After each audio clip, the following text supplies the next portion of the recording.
Iya betul.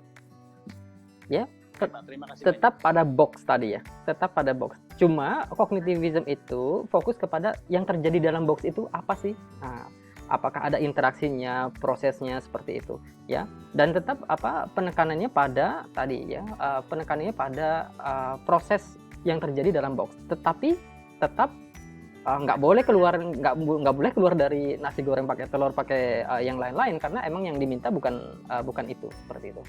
Oke, sampai sini ada yang bertanya dulu, silakan.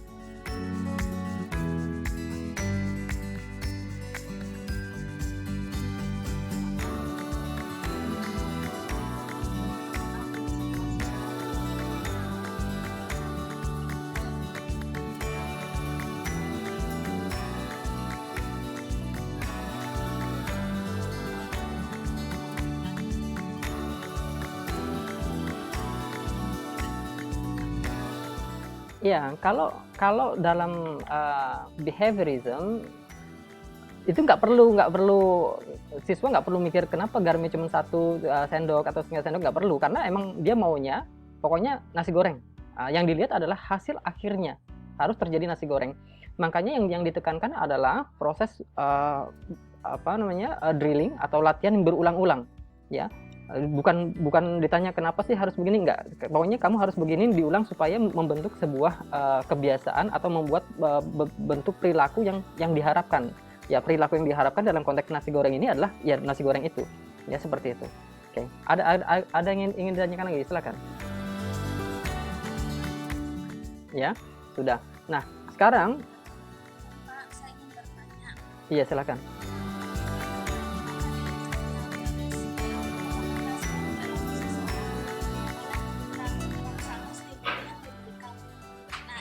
Pembelajaran itu kan pembelajaran yang harus dikontrol secara ketat untuk menjaga pembentukan perilaku yang positif. Lalu apakah behaviorisme ini kalau misalnya perilakunya itu negatif, kita harus melakukan mekanisme? Iya, jadi kalau saya mengulang ya, bahwa behaviorism itu ada dua, ya tadi ya, kontrolnya sangat ketat ya, dan dia harus sekali lagi dia harus sesuai dengan kaidah-kaidah atau standar yang telah ditentukan.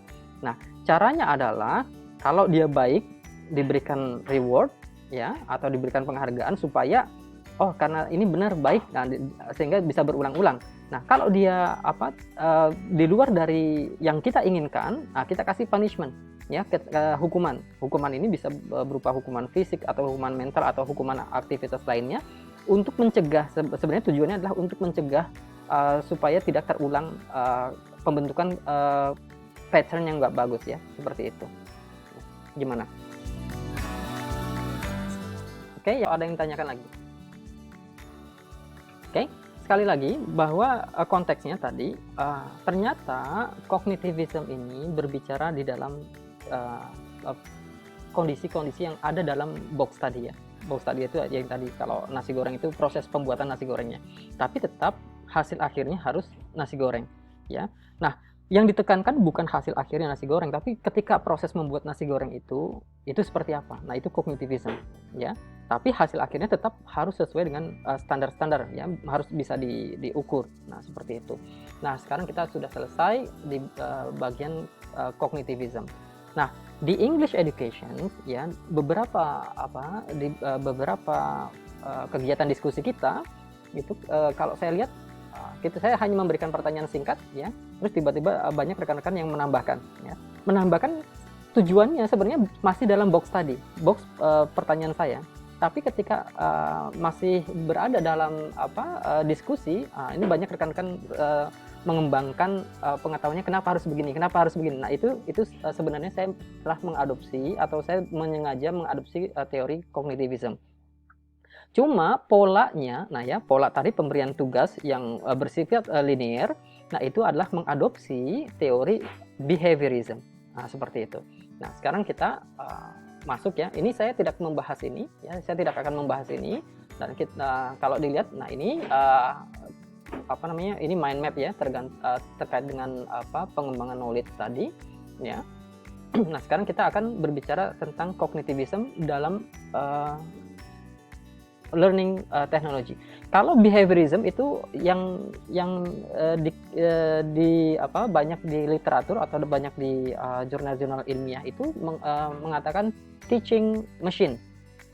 Ya, teaching machine itu adalah mesin yang emang digunakan full untuk mengajar. Ya, jadi pembiasaan, multiple choice, memasukkan pilihan ganda, tiba-tiba langsung keluar nilainya seperti itu. Nah, itu disebut dengan teaching machine.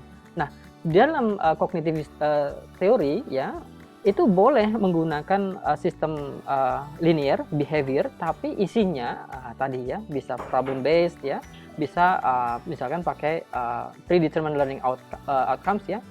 Misalkan tadi ada comprehension ketika ada teman-teman memberikan statement, terus dia analyze, terus dia memberikan evaluasi, itu sebenarnya sudah mengadopsi. Ya.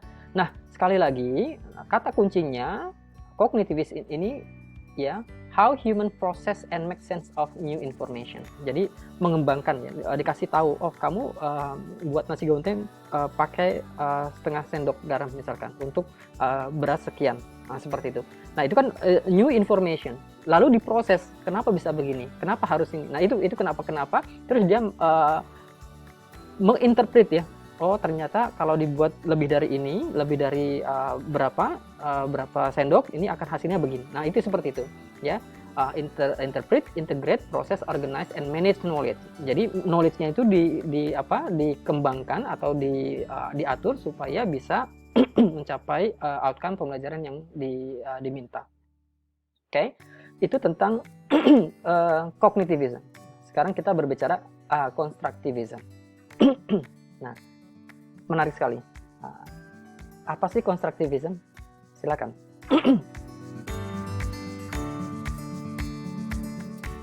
Ada yang ingin berkomentar apa constructivism ini?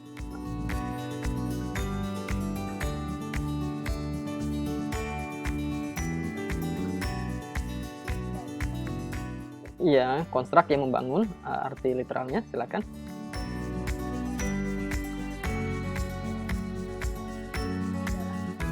Proses membangun pengetahuan. Iya. Itu kata proses membangun pengetahuan dari pengalaman-pengalaman siswa belajar kesalahan seperti tadi kalau misalkan nasi goreng itu ditaruh di tengah sendok garam saja dia mau menambahkan nasi lagi berarti garamnya dan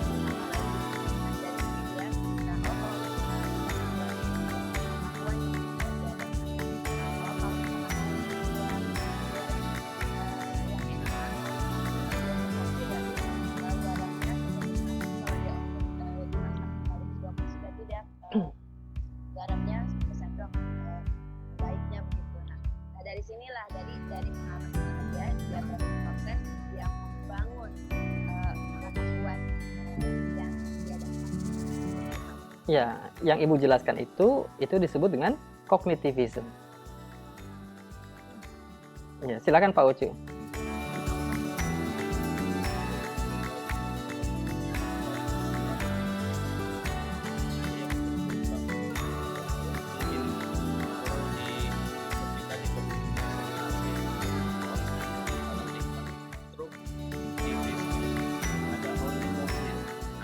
Pastinya kalau yang tadi kognitif nasi goreng ya hasil akhirnya nasi goreng. Nah, kalau di konstruktivisme ini sudah dibolehkan artinya boleh ditambahkan hasilnya. Oke, Ana.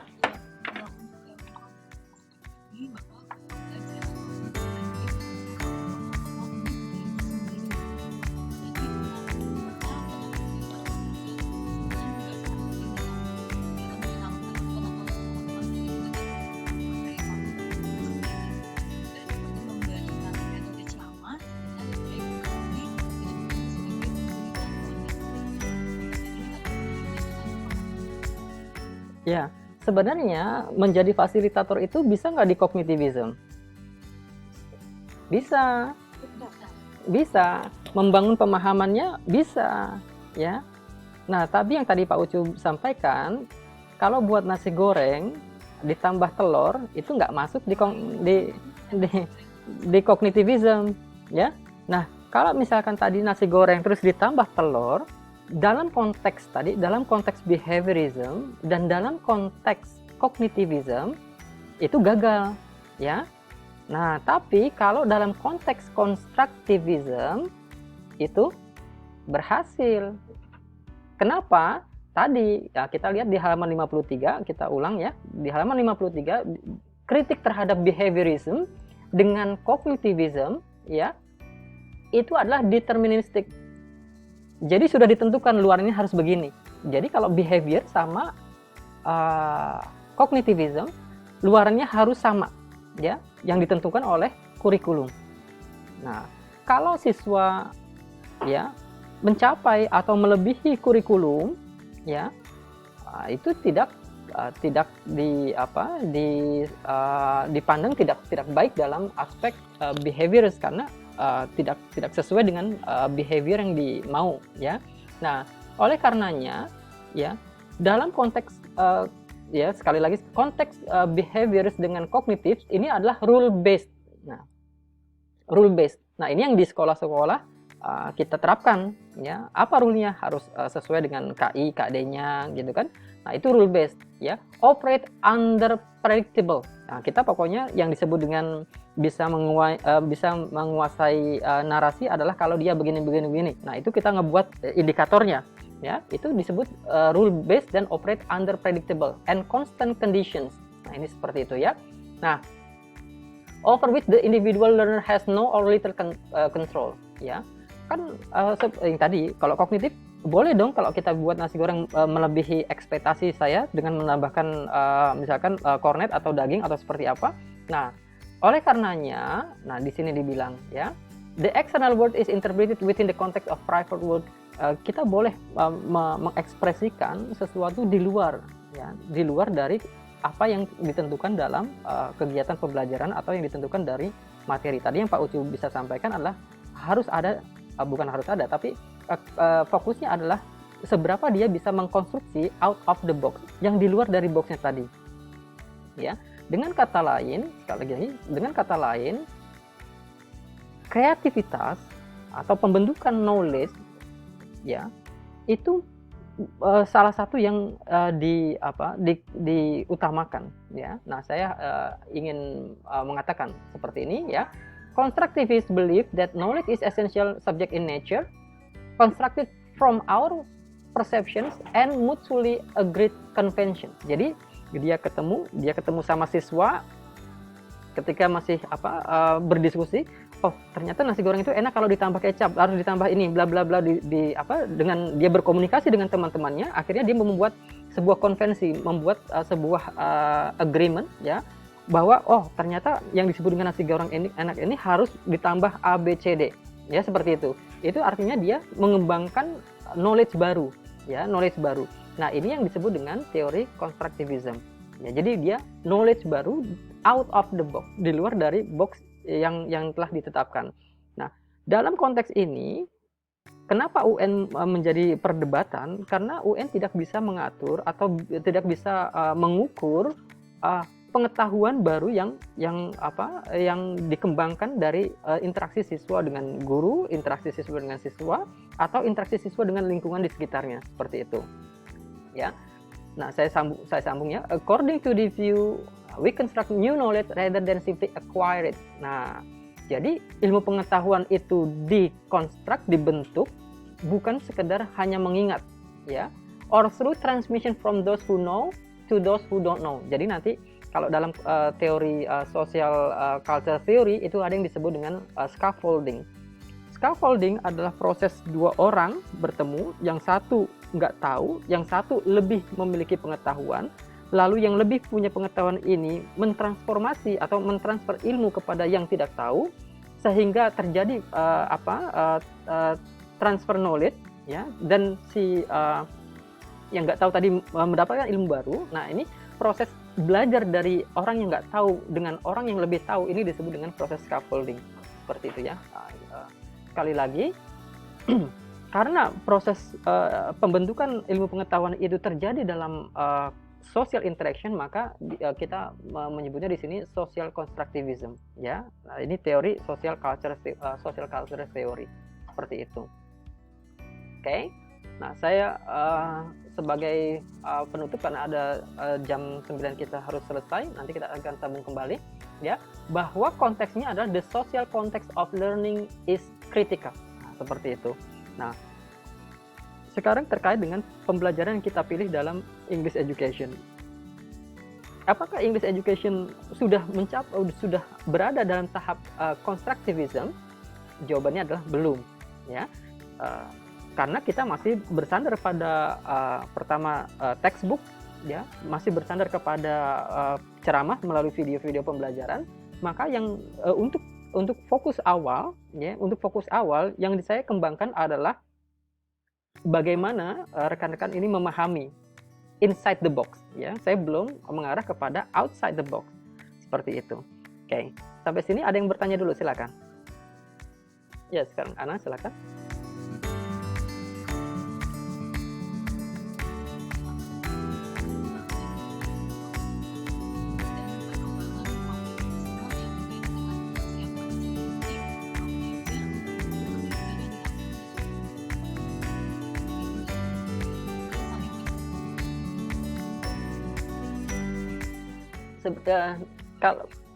Kalau berkesinambungan sebenarnya di behaviorism juga ada, di cognitivism juga ada.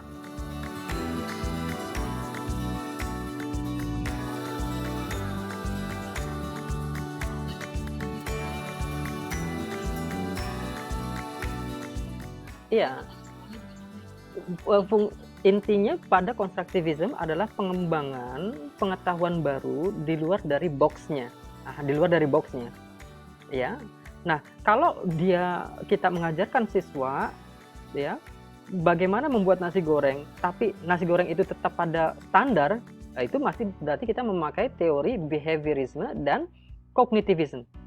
Tapi ketika kita minta siswa membuat nasi goreng, ternyata dia produce nasi goreng dengan telur, nasi goreng dengan kornet, maka ketika kita melihat kreativitas mahasiswa ini, maka pada hakikatnya kita telah memfasilitasi dia untuk mengembangkan, ya, pengetahuan baru, dan ini adalah konsep dari teori konstruktivism, seperti itu. Oke, sampai sini ada yang bertanya dulu, silakan.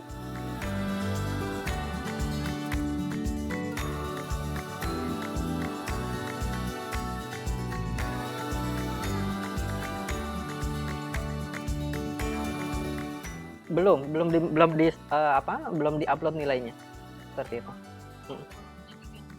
Iya, silakan. Ada yang mau ditanyakan lagi? Iya, silakan Bu Dini.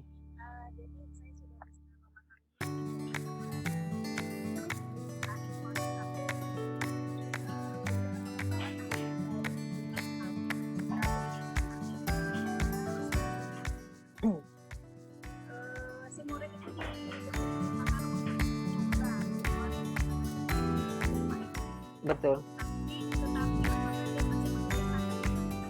Nah, saya ulang kembali, ya. Di awal Bates mengatakan bahwa kritik terhadap behavioris dan kognitifis adalah deterministik, ya, pakai standar gitu loh. Nah, kalau selama kita memakai standar-standar pengetahuan atau standar-standar materi, maka pada hakikatnya kita masih berada dalam lingkungan pembelajaran kognitivis atau behavioris, seperti itu. Tapi kalau kita memberikan peluang kepada siswa untuk melebihi standar-standar itu, dan standar-standar itu pencapaian siswa melebihi standar itu kita akui, maka pada hakikatnya kita memberikan kesempatan siswa mengkonstruk ilmu baru, dan ini adalah teori konstruktivism, seperti itu. Oke. Nah, bedanya konstruktivism dengan nanti konektivism. Nah, kalau konstruktivism ini lingkungannya kecil, ya. Nah, tapi kan menarik bahwa ada sekolah A, ada sekolah B. Berarti kalau sekolah A ini adalah kumpulan komunitas, sekolah B ini kumpulan komunitas. Kalau masih terjadi dalam satu sekolah, ini masih teori konstruktivism. Artinya dia masih pembangunan ilmu pengetahuannya masih dikonstruk dalam dalam satu node ya, satu lingkungan. Nah, ketika lingkungan ini timbul banyak dan saling berkaitan, nah ini disebut dengan connectivism. Ya, connectivism. Jadi constructing knowledge dengan interaksi di luar lingkungan dia, ya, adanya sosial media, guru-guru. Coba ini saya nanya, rekan-rekan ini mempunyai grup WhatsApp, ada berapa grup, gitu kan? Nah, itu kan ada banyak satu grup itu kita construct knowledge, kan gitu. Terus membentuk di grup lain kita construct knowledge juga. Tiba-tiba ketika kita dapat knowledge dari grup A, terus kita transfer ke knowledge grup B, ya. Terus ini saling berkaitan. Nah, ini disebut dengan teori connectivism. Nah, inilah teori jejaring ya, jejaring. Jadi lingkungan komunitas ini menjadi lingkungan pembelajaran dan tiap-tiap tempat itu saling berkaitan dan saling terkoneksi. Nah, inilah menjadi teori connectivism. Nah, teori connectivism adalah dasar, sekali lagi, teori connectivism adalah dasar teori untuk pengembangan teknologi modern. Nah, kalau rekan-rekan lihat Facebook, ya, itu connectivism. Ya, karena kan Facebook itu kan kita punya ragam page, ya. Terus WhatsApp, kita punya Instagram yang saling berkaitan, ya, terkoneksi satu sama lain, dan dengan koneksi satu sama lain ini kita bisa mengkonstruk knowledge, ya. Nah, ini disebut dengan teori connectivism yang digunakan sebagai dasar pengembangan teori pembelajaran di era digital. Seperti itu. Baik, karena sudah jam 9, terima kasih telah hadir di kelas saya untuk rekap pertemuan kita atau review pertemuan 1-3. Saya sangat senang sekali karena rekan-rekan aktif sekali untuk berdiskusi, dan ini menjadi diskusi yang baik di malam minggu. Mohon maaf ganggu malam minggunya karena jadwal kita emang Sabtu ya, seperti itu. Terima kasih Bapak atas ilmunya. Oke. Sekali lagi saya menekankan bahwa ingat, pembelajaran itu tidak selalu dengan Zoom, ya, tidak selalu dengan Zoom. Ini yang saya pelajari dari teori behaviorism. Nah, itu teori behaviorism itu yang saya telah buat dari aktivitas. Terus saya construct knowledge dengan kognitivism dengan beberapa aspek diskusi. Baru kemudian kita berdiskusi untuk saling berinteraksi, ya. Mudah-mudahan nanti ada di sini kita bisa construct knowledge dengan diskusi melalui Zoom. Sekali lagi. Nah, inilah sekali lagi saya menekankan, inilah pentingnya memahami teori pembelajaran, ya, terkait dengan penggunaan teknologi. Nah, jadi sekali lagi, banyaknya masalah dalam pembelajaran digital dan pembelajaran jarak jauh, salah satunya adalah kurangnya guru memahami teori-teori pembelajaran dan efektivitasnya. Nah, nanti di week 4 dan week 5 kita akan mempelajari 3 aspek bagaimana terjadinya proses belajar, ya. Nah, ini yang akan kita bahas. Sekali lagi saya terima kasih. Baik, kita tutup sama-sama dengan membaca hamdalah. Alhamdulillahirrahmanirrahim. Oke. Terima kasih. Terima kasih banyak. Assalamualaikum warahmatullahi wabarakatuh. Waalaikumsalam.